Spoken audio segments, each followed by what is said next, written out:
Hajime Bokowajiri desu. Hey everyone out there in YouTube land. Excuse me while I adjust my position. Alright, today's video, I didn't do a video yesterday. That's about all I have to say about that. I didn't feel like it. And like y'all know, if I don't feel like it ain't gonna happen. Alright, today's video is most likely going to be very short, because all I want to talk about is YouTube. And we all know there's not much to say about YouTube, right? Alright. Fixes that YouTube could do, tube. Maybe not fixes. It really depends on if you see this as a problem or not. I don't have video service at home. Well, I don't have a commercial video service at home, like cable or satellite. I have an antenna that coincidentally I built. It works really good. I don't like watching TV and seeing commercials, for 2-minute runs, and they're usually annoying. They're louder than the TV show. So like you can be watching, I don't know, pick a show you watch, and it's a quiet episode because they're all speaking low. Or, it's dramatic, or they're hiding from the terrorists or whatever they're doing. And then it's like, it's midnight and you have kids that are sleeping. And then a motherfucking car commercial comes on. You gotta come see our piece of shit deals. So I don't enjoy that.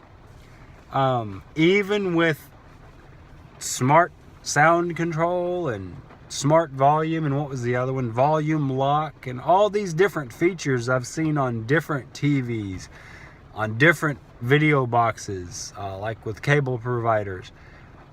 They don't work because that advertiser won't pay you as much if his commercial isn't going to be blaring in your fucking ear, so it wakes you up if you fell asleep at midnight. They don't care if you have the TV on and the kids are asleep in the house. They want that to wake everybody up, so you'll remember that jingle. Me personally, I make it a point to never shop at a place that has an annoying or repetitive commercial. Anyway, so moving on to the actual point, much like all of my videos, I get on a tirade, I get off topic, I get off to the side.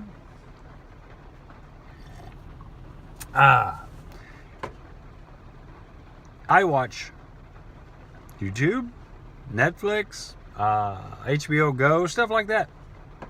Things I have access to. Now, yes, like YouTube has ads. Typically, the videos I watch don't have ad breaks in them. So it's not like a break. It's not. And even those ads typically are not louder than the video. Sometimes they are because people have really low talking personalities. That happens. Beyond that, adjust this a little bit. Oh, not that little bit. Beyond that, I can press the K key on the computer and pause it and go take a restroom break, make a coffee, get chips, let the kids go to the restroom, whatever we're doing. With Netflix, it shows you what you're watching. In your queue, kind of. It's not really a queue, but it's like, recently watched. In HBO Go, I haven't found that feature, like a history feature.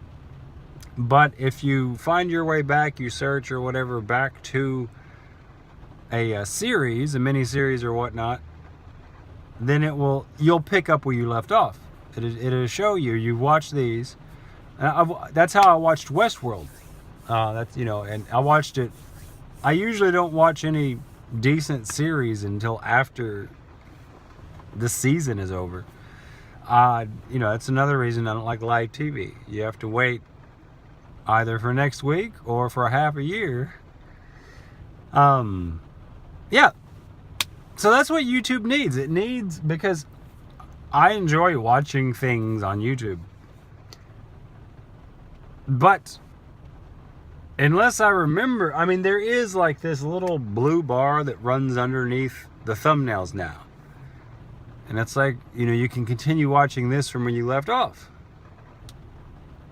Well, that's all fine and good. And I know I could go to history and see what I was watching yesterday. But some weeks I'm in the mood for, I don't know, Minecraft, iBoxy Cat, Mumbo Jumbo, stuff like that. Some weeks I'm in the mood for, you know, documentary type videos. Other weeks, you know, the top 10s, you know, I'm stuck on top 10s for like 2 months sometimes, you know, whatever. And my mood changes, my preference changes. I get bored of a topic. Later I want to come back to the topic. The history, my viewing history doesn't help there. That, and I view across multiple platforms. So like I have to be in Google and then go to the Google Chrome and go to that history and go to the device history, and it gets complicated, right? Right. Well, I would like a more streamlined, you know, these are the series you watch, not the channels, because like a channel, you know, they have all their content like me. Some channels focus solely on one thing, but I don't. And most of the ones I watch have multiple different videos that I don't care to see that other video about how you ate raw, you know, dead octopus. I don't, you know, ooh, you ate octopus. That's not a thing for me. I've eaten octopus. I don't care. You know, maybe once or twice, yeah, I'll watch the video, but I don't want to watch that as a series, and I don't want it in between other series. So that, like my videos are broken down into playlists. Maybe something along the playlist. You know, this is where you left off in this playlist for that person, for that channel. Then like the autoplay. All right, typically, yes. If you're on XYZ channel, the next video will be from XYZ channel. But then like all the ones listed below that typically aren't. They're related to the topic. And you know, I understand YouTube wants to help advertise and monetize these videos and blah blah blah blah blah. But if I'm on a video that I like, I don't want a suggestion. Yeah, well, maybe like the top 3 or 4 could be the next videos in that list from that same creator. And then below that, you can have suggestions. Suggested videos that are similar keywords and topics and blah, blah, whatever. However they metadata that stuff. But, you know, like, just, it would make the interface a little more usable. And maybe for the current generation of 18-year-olds, it's perfect. You know, their brains are all over the place. What they watch is all over the place. They'll grow the fuck up, YouTube. You need to do it too. Anyway, I said it to be short. It's short. Have a good one. Bye.